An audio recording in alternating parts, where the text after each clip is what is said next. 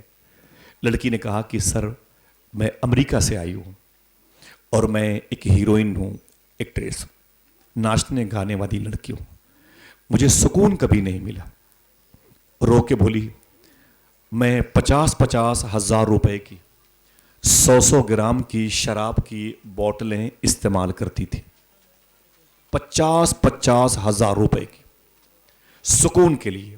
جب وہ بوتلیں میں استعمال کرتی تھی تو پھر میں بے ہوش ہو جاتی تھی.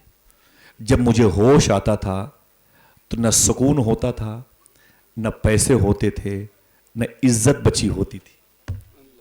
پیسے بھی غائب, سکون بھی غائب, اور عزت بھی کوئی چھین لیتا تھا.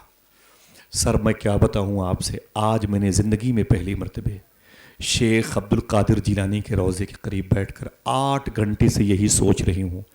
جب بغداد کے ولیوں کے بادشاہ شیخ عبد القادر کے روضے کی جالیوں میں اس قدر سکون موجود ہے تو نبیوں کے سردار آمینہ کے لال کے روضے کی تاثیر کا عالم کیا ہوگا. اللہ اکبر, یہی سوچ رہی ہوں. اللہ اللہ. پھر اس نے کہا کہ اب میں یہاں سے نہیں اٹھوں گی, اب میں کلمہ پڑھ کے اسلام قبول کرنا چاہتا ہوں. اللہ. ایک ہماری صحبت ہے, جو بیٹھتا ہے وہ اس کو پردھان بننے کے خواب دیکھتے ہیں, جو بنتا ہے وہ رشوت اور دلالی لینے لگتا ہے, پیسے کھانے لگتا ہے. ایک ہماری بری صحبتوں کا اثر ہے, جو ہمارے پاس بیٹھ جاتا ہے وہ بہن بیٹیوں سے نفرتیں کرنے لگتا ہے, وہ اپنے قرابت داروں کو, غریبوں کو ذلیل سمجھتا ہے. ایک غوث پاک کے روضے کی جالی ہے, ایک عیسائی لڑکی نے دیکھ لیا تو اسلام قبول کر لیا. ذرا سوچو کہ وہ جو سچوں کا سردار ہے, جب اس کے جالی کی یہ تاثیر ہے تو اس کی ذات میں کتنی تاثیر ہوگی.